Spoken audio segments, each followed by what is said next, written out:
በዓለማችን ላይ ከሚገኙ እጅግ ማራኪና ውድ ብረታ ብረቶች መካከል ወርቅ ቀዳሚው ስፍራ ይዛል። የሰው ልጆችም ለሺህ ዓመታት ለዚህ ማዕድን ሲሉ ብዙ ጦርነቶችን አድርገዋል። ብዙ የራሳቸውንም ግዛቶችን መስርተዋል። ግን ይህ ማዕድን በሰውነት አካላችን ውስጥ ወይም ደግሞ በደም ሴላችን ውስጥ እንደሚገኝ ብናውቅ ኖሮ ይህ ጦርነት የሚከናወን ይመስላችኋል? አዎ። ዛሬ ስለዚህ አስገራሚ የሳይንስ ሚስጥር መነግራችሁ ይሆናል። የእውቀት መስኮቶች ነው፣ ተከታተሉኝ። ቻናሉን ሰብስክራይብ አድርጉ፣ ቪዲዮ ላይክ አድርጋችሁ ጀምሩ። ወደ ቪዲዮ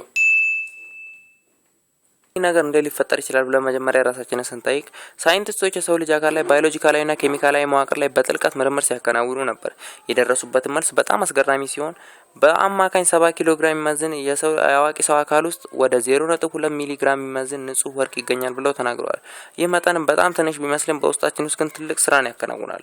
ይህ ወርቅ በዋነኝነት የሚገኘው በደም ሴላችን ውስጥ ሲሆን በተለይም ደግሞ በሰውነታችን የኦክሲጅን የሚመላለስበት የቀይ ደም ሴል ህዋሳቶች ውስጥ ይገኛል ብለው ተናግረዋል። በተጨማሪም ደግሞ በቆዳችን ህብረ ህዋሳት ውስጥና በተለያዩ የሰውነታችን ፈሳሾች ውስጥ ይህ ማዕድን ተሰራጭቶ ይገኛል ብለው ተናግረዋል። ታዲያ ይህ ወርቅ በሰውነታችን ውስጥ ዝም ብሎ ለጌጥነት የተቀመጠ ይመስላችኋል? በፍጹም አይደለም። ተፈጥሮ እያንዳንዱ ነገር በምክንያት ነው የፈጠረችው። ወርቅ በሳይንስ በጣም ምርጥና አስተማማኝ የኤሌክትሪክ አስተላላፊ ብረት ነው። በሰውነታችን ውስጥ ደግሞ በሰከንድ ውስጥ በሚሊዮን የሚቆጠሩ የኤሌክትሪክ መልእክቶች ከአእምሯችን ወደ ተለያዩ የሰውነት ክፍሎቻችን ይጓዛሉ።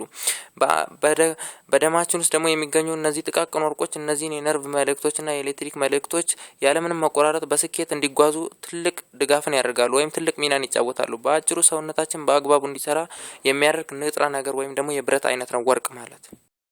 እንግዲህ ተመልካቾቻችን ይህንን ከሰሙ በኋላ ደሜን አውጥቼ ወርቄን ልሽጠው ብለው የሚያስቡ ከሆነ ትንሽ ሊከብዶት ይችላል። ምክንያቱም በአንድ ሰው ደም ውስጥ ብቻ የሚገኘው ወርቅ ተሰብስቦ 8 ግራም የማይበልጥ ሲሆን አንድ ቀለበትን ለመስራት ደግሞ የ40 ሺህ ሰዎችን ደም ሙሉ በሙሉ መውሰድ አለብን፣ መሰብሰብ አለብን ማለት ነው።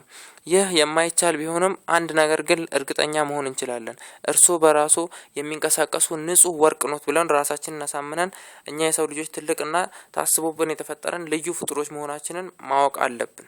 ቪዲዮን ስለተከታተላችሁ አመሰግናለሁ። የእውቀት መስኮቶች ነው። ቻናሉን ሰብስክራይብ አድርጉ። እንደዚህ አይነት ቁም ነገር ያላቸው ነገሮች እንዲደርሷችሁ ከፈለጋችሁ የደውል ምልክቷን ተጫኑ። ወዳችኋለሁ። ባይ ባይ። በሌላ ቪዲዮ እስከምንገናኝ ቻው ቻው።